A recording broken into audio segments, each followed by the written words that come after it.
Over 100 USC students participate in a walkout on the one-year anniversary of the start of the Israel-Hamas war. USC Hillel is holding a vigil here at Tommy Trojan to commemorate the lives lost on the October 7th attacks. I'm Michaela Eidelberg. I have a live report for you up ahead. And a performance at UCLA commemorates the start of the Israel-Hamas war. We'll hear from the people putting on the play.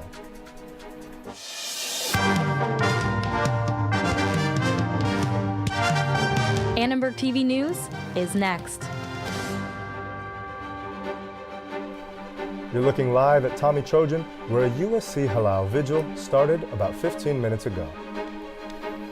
Today marks the one-year anniversary of the Hamas attacks at the Nova Music Festival in Israel. Hello, I'm Malcolm Caminero. And I'm Jack Waterman. Groups around the world are holding vigils to commemorate the lives lost on and after the October 7th attacks. We go live to one of the vigils here on campus, hosted by USC Hillel. Reporter Michaela Eidelberg is there. Michaela, what's going on right now? Thanks, Jack. I'm here at Tommy Trojan, where dozens of students are gathered to mourn the tragedy of October 7th. As you can see behind me, we have some guest speakers starting the event here, and then we have a Trojans for Israel table set up on the side, where they're giving out stickers amongst other things. And on my other side, near the Tommy Trojan, we have a USC Shabbat stand where they're giving out SC yarmulkes. A dozen of students here, some of them are adorning flags, others are adorning their own yarmulkes as well. And we also talked to the directors of USC Hillel about how they're supporting Jewish students at this time. Our mission is to enrich the lives of Jewish students. So everything that we are offering through this challenging week is dedicated to meeting students and their needs where they are, including the need to grieve, to express what the anniversary of October 7th means to them, what the past year has been for them in their lives as individuals, as Jews, as part of the USC community, and as Jewish people with a deep connection to the land and people of Israel. Festival site in Israel to honor the one-year anniversary of October 7th. Family members pay tribute to injured victims and mourn their deceased loved ones. So I'm also here with Will Ahrens here. He is the board member of Trojans for Israel. Can you just introduce yourself? Yep. So hi, I'm Will Ahrens. I'm the vice president for advocacy for Trojans for Israel, and I'm a senior here at USC. Gotcha. And can you just tell me, what are you feeling right now? What is the atmosphere? Yeah, of course. So this is a moment of reflection, I think, for a lot of people. 1 year on from the deadliest day in the Jewish diaspora and in the world since the Holocaust. So it's a moment of reflection and a moment of mourning for everyone on this campus, for everyone off this campus, for the world, for America. And right here, it's a sense of community to be together at this time of mourning. And also, are there any non-Jewish students here? And if there are, how do you feel just to have that support from other students on campus? Yep, so I can identify plenty of non-Jewish students out here, and it feels really good to know that. And like I'll stress, this isn't just an event for Jewish students. It's an event for everyone to come together and mourn who had family members who were affected over the last year, who've been personally affected by the tragedies of October 7th. This is a mourning period, like I said, for America. 40 Americans were killed on October 7th. 7 are still held hostage. For the world, members of over 40 nations were taken hostage on October 7th, or killed on October 7th. So it's an important day for everyone. Yeah, thank you so much. Of course. Thank you. So USC Hillel will be hosting another event later tonight. They'll be hosting a dinner and a support student space at the Hillel Center. And also later tonight from 7:30 to 9, the Jewish Federation of Los Angeles will be hosting a remembrance event at the Sabin Theater where Mayor Karen Bass will speak. Back to you guys.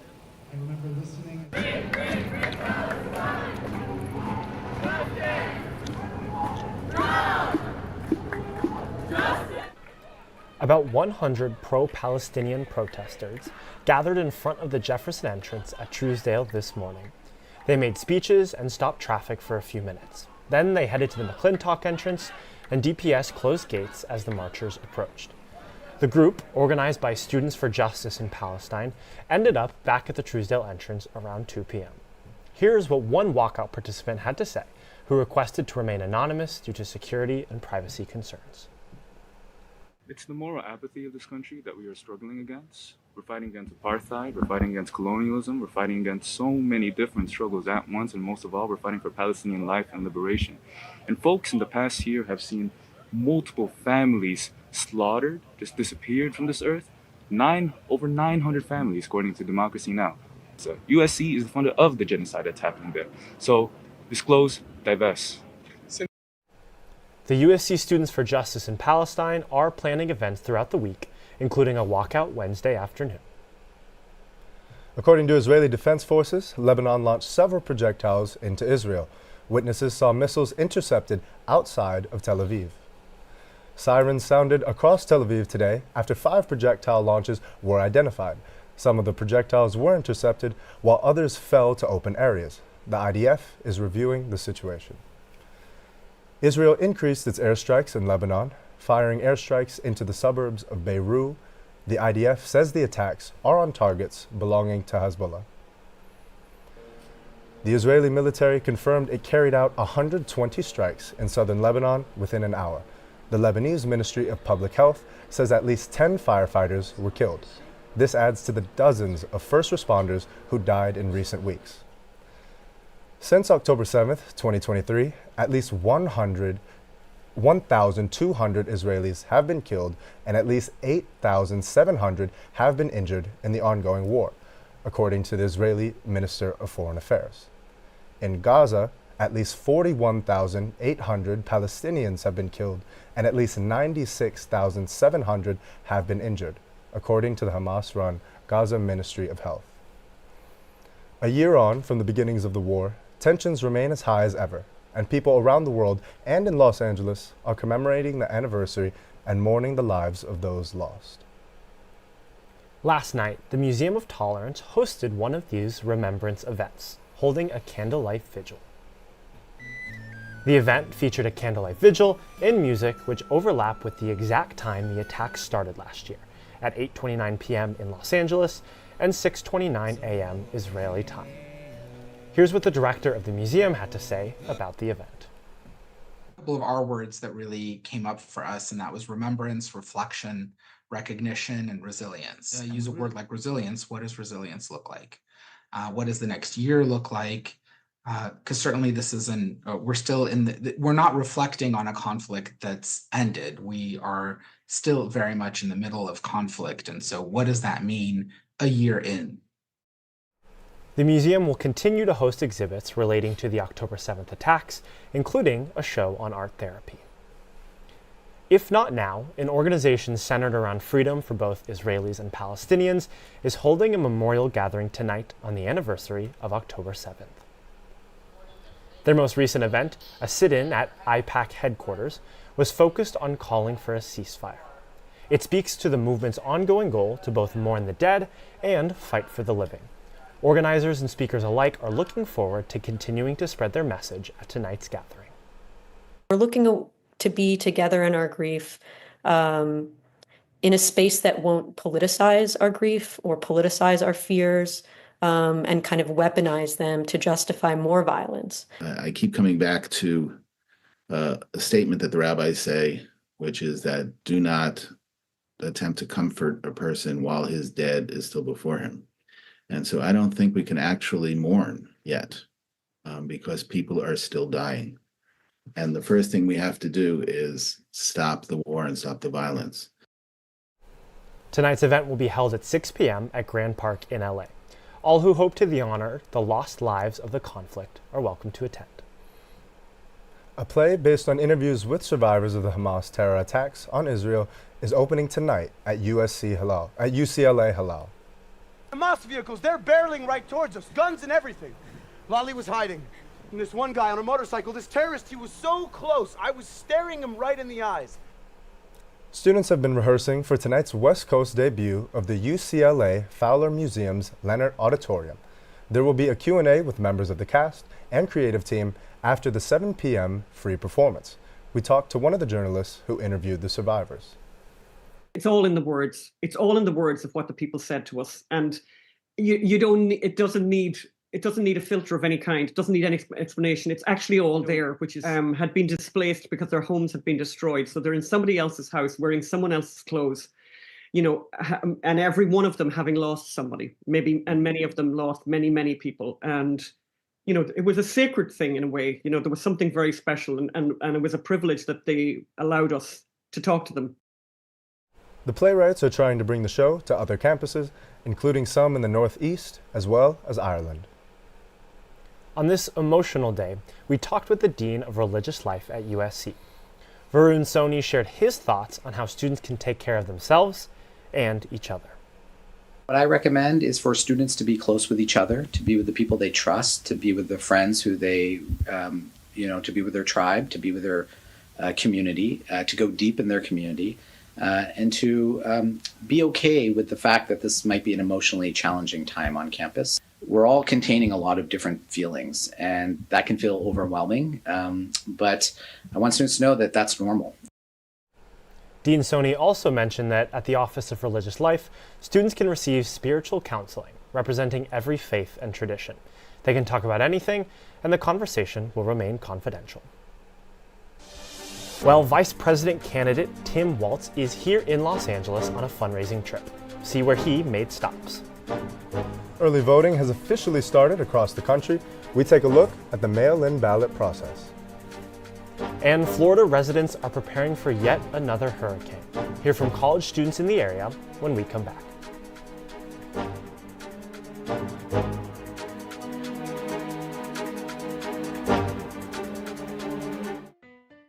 Let me tell you how we amplify our Latine voices. Check out Dímelo.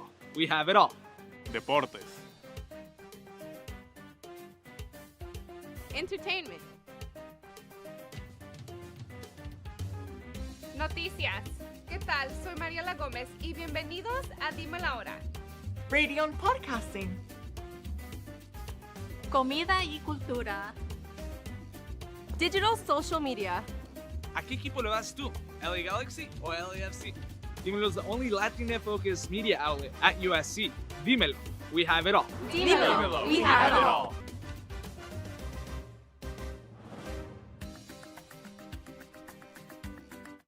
Mr. Owl, how many licks does it take to get to the Tootsie Roll center of a Tootsie Pop? Let's find out. 1, 2, 3. How many licks does it take to get to the center of a Tootsie Pop? The world may never know. There's a new pet. Chia. Chia Pet, the pottery that grows. It's fun and easy. Soak your chia, spread the seeds, keep it watered, and watch it grow. And now grow a whole collection of fun with Chia teddy bears, puppies, kittens, rams, bulls. There's even a chia tree to keep your pets company. Chia Pets and Trees, the pottery that grows. The Chia Pet and Chia Tree are available at Kmart, Rite Aid, Ames, and Woolworth. Makes a great gift. Democratic Vice President candidate Tim Walz is wrapping up a series of Southern California campaign stops today. Now, Election Day is just 4 weeks away.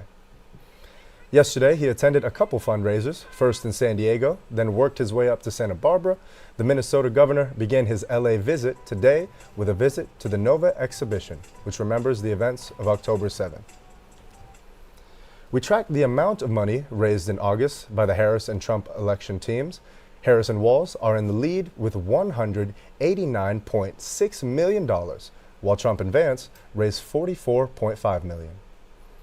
Tim Walz will end the day with an appearance on Jimmy Kimmel Live. Mail-in ballots are now arriving at homes across California. Residents can now cast their votes early for the 2024 election. USC students can drop off their ballots at one of the many different yellow vote-by-mail boxes in and around campus. The managing director of the USC Center for the Political Future explained how this process works. When one is able to vote early, then their vote is pooled at the Secretary of State's office. Depending on the state you're in, those votes are either counted in advance, so on the day of the election, those votes are announced, or the Secretary of State says we won't even open the ballots, we won't even start counting until Election Day. All ballots are accepted through mail as long as they are postmarked by Election Day, Tuesday, November 5th. Now, with the fall, it also means flu shot season. The CDC is expecting flu cases to increase in the coming weeks. We talked to an expert about why the vaccine is important. Biggest thing with any vaccine hesitancy, and especially a flu shot, is that young adults think that they don't need it. I mean, we're all pretty young and healthy, and we think that if we get a flu, it's not going to be that bad, and we'll survive it without any issues. USC Student Health offers several opportunities to get vaccinated on campus. We talked to students on campus about the vaccine.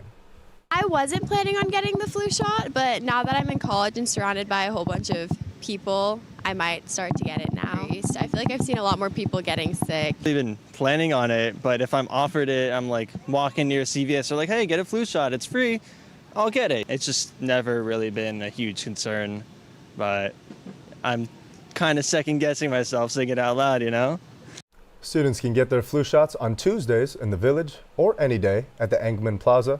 Visit the USC Student Health page for more information. Now it's time for weather with Luca. Luca, how's it looking out there? Thanks, Malcolm. And as you can see with our live camera, it's looking great out there. It's currently late afternoon, so the sun is beginning to set a little earlier than usual as we get into the later part of the year. But it's not setting down our daily temperatures because it is still blazing out here in SoCal. What's up, Trojans? I'm Luca Crisosimo, and I'll be taking you through today's weather forecast.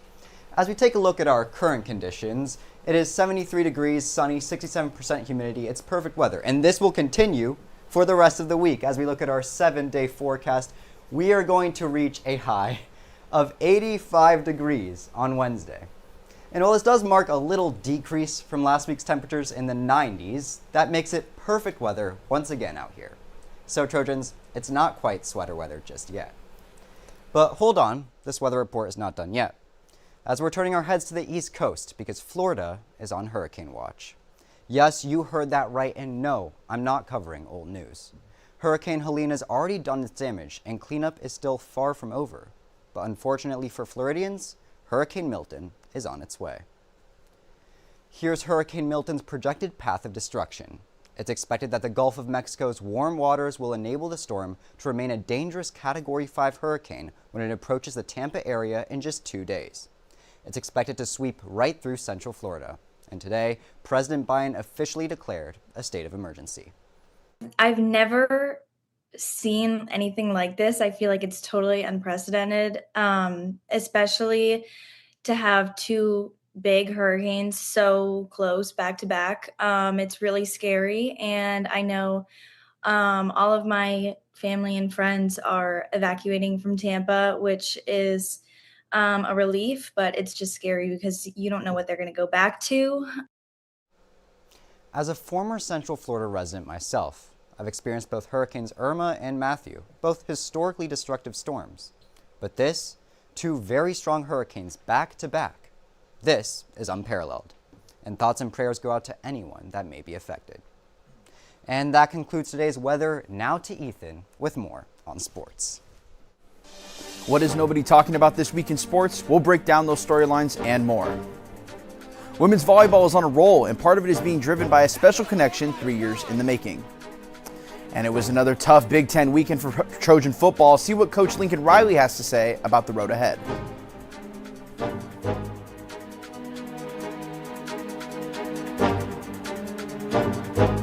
Bonjour, je suis le grand musique. Je suis la jeune fille. Yes, that's French they're speaking, and no, these children aren't French, they're American. And they've acquired their amazing new language skills from Muzzy, the remarkable new video language program for children developed by the British Broadcasting Corporation. With this unique BBC language course, children learn a second language with incredible ease. 4 delightful videos quickly become their favorite TV show and teaches children the same way they learned English. Learning another language becomes fun. You'll be amazed when your children begin speaking and understanding their new language from the very first day through this unique method. The entire course, 4 videos, 2 audio cassettes, the activity book, and the parent's guide and answer book is available in French, Spanish, Italian, or German. To order, use your credit card and call this number. We'll ship and charge you $28.08 a month for 6 months. Your satisfaction is guaranteed. Call 1-800-424-0700. Okay, this stuff is really amazing. I mean, I put it in my mouth and I taste watermelon, but it's not just that. I taste strawberry too, but it's kind of like a watermelon-y strawberry put together. Hey, hang on. Sorry about that. and the bubbles are really awesome. I mean, that's why they call it Max, I guess, obviously. That sort of makes sense once you think about it. Oh, I'm Dan, and that's Chuck. Hubba Max. A whole new kind of bubble. Hey! Happy Monday. Welcome back to ATVN Sports. I'm Terence Holton, filling in for Casey Gasliner. And I'm Ethan Galbraith. We've got a lot to talk about from the gridiron to the court, so let's get right into it. Push again. Brosmer. They push him in. Wait, USC says no. After review, it is a touchdown. Minnesota takes the lead. Well, it was another disappointing loss for the Trojans on the road against a Big Ten opponent. USC was once again outgained on the ground, but morale remains high for Lincoln Riley and company.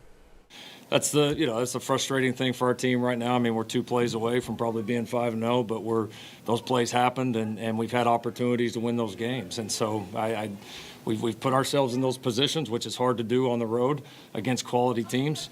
But obviously, we're frustrated that we haven't finished them off, and we've got to close the gap, play a little bit better on any of the 3 sides, which we're going to hold all 3 sides accountable, all the coaches, everybody. We need to be a little bit better because we got the makings of a really good team in there. USC's upset loss to the Gophers highlighted mixed results this weekend from the top teams in the Big Ten. Michigan, who defeated the Trojans 2 weeks ago, dropped its national title game rematch by 10 against Washington on the road. Meanwhile, the wrecking ball that is Ohio State remained undefeated, easily handling Iowa at home. And it was a game of inches for Minnesota that included 193 yards on the ground and 3 touchdowns in the upset over USC. Terrence, it's no secret that this loss was disappointing for the Trojans, especially now that they're unranked. But halfway through the season, where does this team go from here? Because when I think about it, I think about the run defense, and I think about how for 2 road games in a row, you've been outrushed because you've given up 190 and 290 yards. I think it's got to get better, and it has to start there. What do you think? I completely agree with you. The run defense has not been great at all. I mean, we're seeing Big Ten football straight up. But Ethan, I've been branded as a cynic when it comes to talking about USC football. You know this.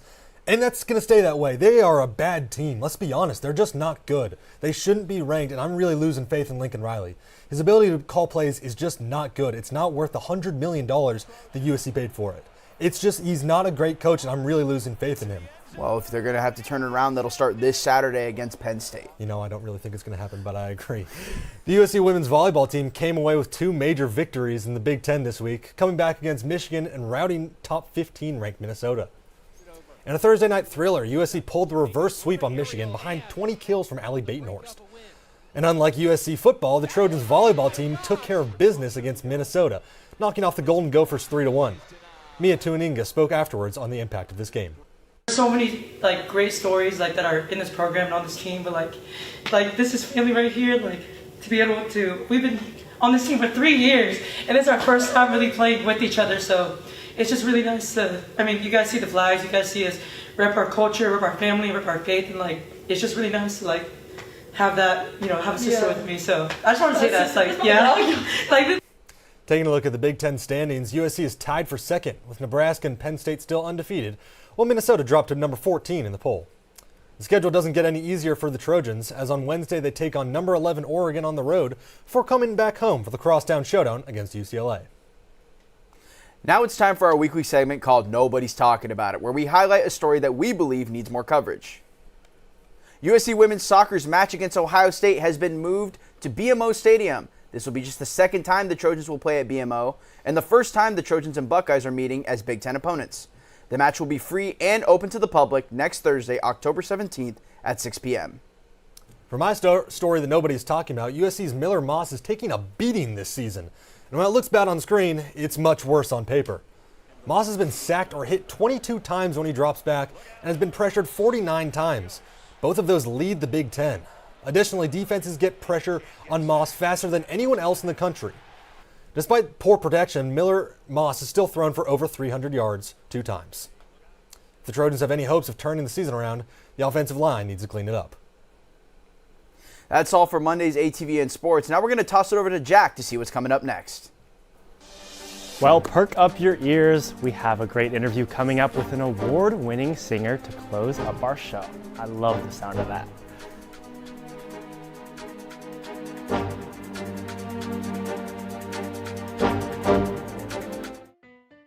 Let me tell you how we amplify our Latine voices. Check out Dímelo, we have it all. Deportes. Entertainment. Noticias. ¿Qué tal? Soy Mariela Gómez y bienvenidos a Dime la Hora. Radio and Podcasting. Comida y cultura. Digital social media. ¿A qué equipo le vas tú? LA Galaxy o LAFC? Dímelo is the only Latina-focused media outlet at USC. Dímelo, we have it all. Dímelo, we have it all.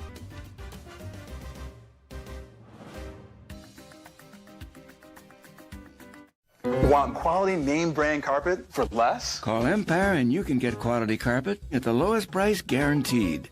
And no payments for 1 year. 800-588-2300 Empire. Today. I've replaced your shoelaces with fruit by the foot. So you did. I replaced your fingers with fruit by the foot. Bravo. I've replaced your bones with fruit by the foot. Indeed you have. I replaced your guitar strings with fruit by the foot. Seems like a step backwards, but alright. I've replaced your DNA with fruit by the foot. That would be end game, my friend. Fruit by the foot. Fruit-flavored snack.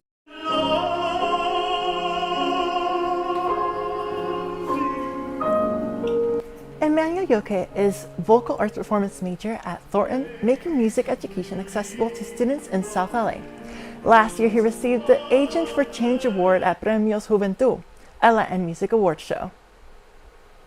Today on Star Quality, we welcome Emmanuel Yoke. Again, thanks so much, Emmanuel, for joining us. Yeah, of course, I'm happy to be here. Yeah, you have done a lot of incredible work. And first, I want to start off by asking you a little bit of, what got you into opera music and especially to pursue it as a music career? It's a great question. I had always loved to sing, and then in high school, I finally got the opportunity to learn what the dots and the lines meant on the sheet music. And then I delved into choir and musical theater. And after 2 years, I applied to a scholarship at the Colburn Conservatory where they paid for all of my classes, including my first voice lesson in opera. Oh my God, that's amazing. And for those who don't know, Emmanuel's actually an LA native, and he went to school right at 32nd Street Magnet School, which is right across the village. So I want to know a little bit also about, getting into opera music. Did you face any obstacles along the way, and kind of how did that inspire maybe your work with making music education more accessible for South LA schools? Yeah, definitely. I think, growing up, I had always loved to sing, but because of the limited resources in South Central, I couldn't study it. Also, my financial situation with my parents, it wasn't something that was feasible. So I want to make that change for future students who come from the same background, who have the same talent or ambition, but just can't because of the resources we're offered. And so that's been my dream, to become an opera singer, gather funds, and build a free music school in South Central. Of course, again, you're doing incredible work, and you have a recital coming up soon called Canciones de Nuestra Tierra, correct? Yeah.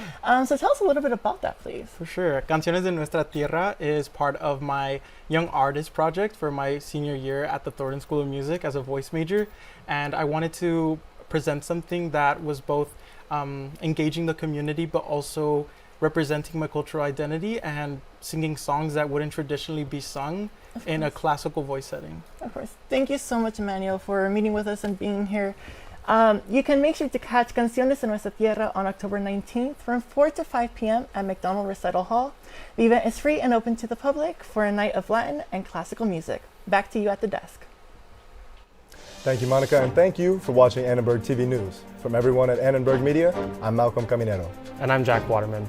For more coverage, watch and subscribe on our YouTube channel at youtube.com/Annenberg Media.